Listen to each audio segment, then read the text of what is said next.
এটি এক রহস্যময় ভুতুড়ে মসজিদ, যে মসজিদের পাশ দিয়ে যাওয়ার সাহস পর্যন্ত কেউ করে না, যেখানে দিনে দুপুরে নাকি অনেক কিছুই ঘটে থাকে। ঝড় বৃষ্টি যতই আসুক এখানে আসে যদি খাড়া হয়, হ্যাঁ, আল্লাহ একটা ভালো মসজিদ এখানে যাক।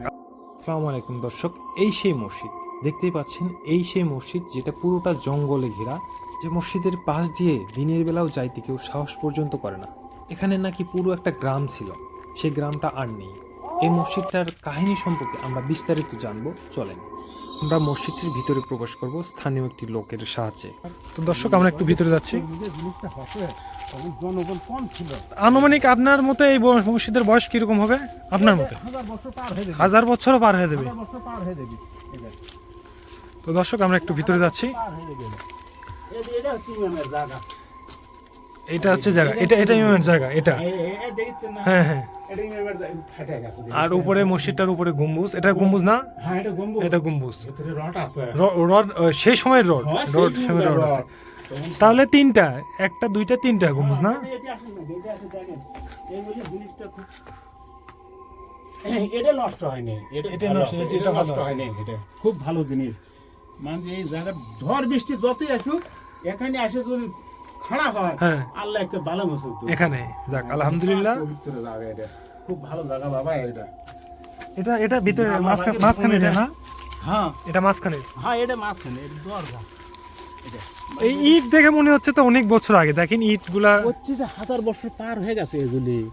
1000 বছর এটা মাটি দিয়ে ঢাকা ছিল, এটা বিরাট উঁচু। মানে আপনার হচ্ছে এই পুরোটা মসজিদটা মাটি দিয়ে একটা ঢাকা ছিল, পরে খোঁড়াখুড়ি পরে এই মসজিদটা বাড়িছে। এই মাটি খুঁড়ে ওইগুলি জমিতে নামাছি আমরা। আপনারাই দেখছেন? হ্যাঁ, তখন আমার বয়স 6 বছর 7 6 বছর। এইরকম। আর এই পুকুরের নামটা কি? গুলবদি। গোলবদি পুকুর। গুলবদি। মানে দর্শক দেখতে পাচ্ছেন, এই জায়গাটা পুরোটাই মাটি দিয়ে ঢাকা ছিল, যেটা মূলত এনার আঙ্কেলের কাছ থেকে শুনলাম কিছুদিন আগের ঘটনা, যেটা 10-15 বছর আগে। হ্যাঁ হ্যাঁ হ্যাঁ, এটা মাটি দিয়ে ঢাকা ছিল, সেখান থেকে মাটি টান দিয়ে এই মসজিদটা বের হয়েছে। বের করা আছে এটা। ওই মাটির উপরে এই গাছগুলো গজ আছে আর কি। ও, মাটি তখনও এই গাছ ছিল, তখন এই গাছ ছিল এই এই এর উপর তো গাছ গজাবি না। না? এর উপর গাছ গজাবি না। বুঝছি। এই মাটি দিয়ে ঢাকা ছিল, বৃষ্টি পড়ে ওই মাটির উপর থেকে গাছ গজে আস্তে আস্তে ফুলেটা হ্যাঁ। নিচে আসে ফিরছে। আহ, যার জন্য এই জায়গাটা একজন লোক বিক্রি করছিল 120 বিঘা সম্পত্তি। 120 বিঘা। হ্যাঁ, তো ওই লিখল, ওই ধাপের হাট করে কয়, ধাপের হাটে ইটের ভাটার মালিক লিখল 10,000 টাকা দিয়ে। 10,000 টাকা দিয়ে। তখন অজ্ঞান মাস এটি আমরা কাজ করি, হ্যাঁ। ধান কাটা। তো তখন এসে মিস্ত্রি আসছে, মিস্ত্রি এসে বলছে যে বাবা শোনো, আমরা এই গাছত হাতে ধরতে পারবো না। এই গাছ হ্যাঁ, মিস্ত্রিরা হাতে ধরেনি, বলছে এটা আল্লাহর ওলি আছে এখানে, এই গাছত এমন জীব নাই যে এই গাছত এসে হাতে ধরবে, সেই জীবটি একটি, এটা কোনোদিন হতে পারে না। যার জন্যে তখন টাকাটা ফেরত দেয় মালিক। আমি তিনটা কিন্তু দেখেছি, মানে যে হাসেন এখানে হাসাল ছিল। হ্যাঁ হ্যাঁ, ও ভাত আন্দা চুলা করে কয় যাকে, চুলা। এখানে তিন চোখ, এখানে দুটো আর ওখানে একটা। 3 চৌকা, এখানে দুটো, ওখানে একটা চুলা ছিল। হ্যাঁ, আর এটা ছিল পুরা গ্রাম, এটা পুরোটাই গ্রাম, কিন্তু এটাই বসত। এটাই বসত। হ্যাঁ, আর ওই মাটি ঘাটে যখন জমি দেয় তখন ওই জিনিসটা বার হয়ে যায়। এটা বার হয়ে যায়। পর এটা কি মাটি দিয়ে ঢাকা ছিল? ঢাকা ছিল। মাটি দিয়ে ঢাকা ছিল এটা হ্যাঁ, পুরোটা। মাটি দিয়ে ঢাকা ছিল। তখন আমার বয়স ওই প্রায় 7-8 বছর। 7-8 বছর। তখন এই জমি ফসল ফলাতে ফলাতে ওই মুড়া, ও দেখ গাছ দেখা যাচ্ছে, হ্যাঁ, বিরাট জঙ্গল ছিল। মানে এই যে এই গাছটা, ওই গাছটা। ওই দেখ, হ্যাঁ, হ্যাঁ। একটা বড় হ্যাঁ হ্যাঁ হ্যাঁ, লম্বা গাছ। ওই গাছ, ওটা হচ্ছে গোড়াটাই গোরস্থান। ওটা গোরস্থান। হ্যাঁ, ওটা গোরস্থান। গোর অনুমানিক 15 থেকে 16 হাত লম্বা হবে একটা গোর। হ্যাঁ, এখন ঢাকা আছে মাটি দিয়ে। ঢাকা আছে।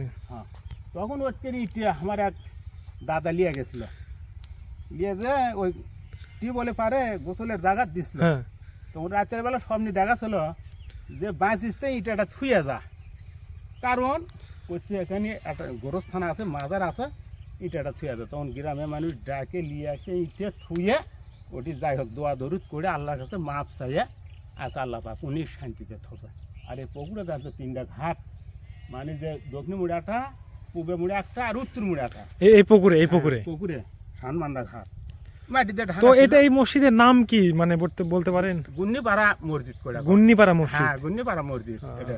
আপনার ধারণা এই বট গাছটা যেটা আছে পুরোটা বটগাছ ওটা এমনি এমনি নিজে বট গাছের বয়স কত হবে আনুমানিক? বয়স 1000 পার হয়ে যাবে। 1000 পার হয়ে 1000 যাবে। পার হয়ে যাবে, নিজে নিজে হচ্ছে ওগুলি। আচ্ছা, ফার্স্টে যে দেখলাম তো পুরো বট গাছটা মানে মসজিদটা ঘিরে নিছে। হ্যাঁ, ঘিরে লেছে। বললাম যে যেটা লেখা নাই সেটা হয়তো উনি ভুল ভ্রান্তি হতে পারে, শোনা কথা যেহেতু। বুঝছি। তো ওই জায়গাতে খুব পাক পবিত্র জায়গা, যে কোনো একটা অসুখ বিসুখ হয় মানুষের, হুম। যে কোনো কি আমরা আব্বাও বলছে দাদাও বলছে যে এখানকার জিনিসটা দিয়ে আমরা যে জীবন যেমন করেছি হ্যাঁ। সেমড়ে উঠছে। এই জীবন যেমন আল্লাহ পাক আমাকে শান্তিতে চলছে, কিন্তু একটা প্রশ্ন যে এই জায়গাতে আসার আগে কিন্তু পাক পবিত্র হয়ে আসা লাগে। পাক পবিত্র চারটা হাঁস। মানুষ মারা গেছে, চারটা মানুষের মানুষ। অবৈধ কাজ করে মানুষের শরীরটা হুম। মানে দূষিত ছিল আর কি, হুম। যার জন্য করে এই চারটে মানুষ মারা গেছে, তার মধ্যে একটা হিন্দু মানুষ। তো যাক অধিকার যাবো না, এই ওসিলে করে আমরা যে ফসলটা ফলাচ্ছি ওটা কিন্তু মাটিতে ঢাকাই ছিল। বুঝতে পারছি। যখন এই জমিগুলো আসলো মনে করো যে দোপা ফসল দোপা। ফলে না এই এই জমি। তখন ওটা বিরাট একটা উঁচু ময়দান আসলো, আর এই পুকুরা আসলো 3টা ঘাটও ডুবে আছে। এইটা ঘাটও আসলো এখানে। এটা কি পাড়া আসলো আগে? হ্যাঁ, এটা আগে গ্রাম আছিল। জায়গার নাম হচ্ছে গুন্নিপাড়া। গুন্নিপাড়া, এটা গুন্নিপাড়া নাম ছিল। হ্যাঁ গুন্নিপাড়া, এই জায়গার কিন্তু নাম গুন্নিপাড়া। গুন্নিপাড়া। হ্যাঁ এখানে বাড়ি ঘর ছিল। হ্যাঁ বাড়ি এটি বলে দমনি ওটি মনে করেন যে ইয়ে আছে। দর্শক, আশেপাশের আরো কিছু মানুষজনের কাছ থেকে জানা গেল যে এইটা নাকি পুরো একটা গ্রাম ছিল, যে গ্রামে অনেকজন বসবাস করত। কিন্তু সেই সময়ে তখন তারা এখান থেকে চলে যায় এবং এই গ্রামটা পুরোটা ভয়ানক একটা জায়গা হিসেবে পরিচিতি পায়। এই মসজিদের আশেপাশে মানুষজন দিনের বেলাও আসে না, কারণ তারা জানে এখানে পাক পবিত্রভাবে আসতে হবে। যদিও বা কেউ অপবিত্র অবস্থায় যদি আসে তাহলে অনেক কিছুই তার সাথে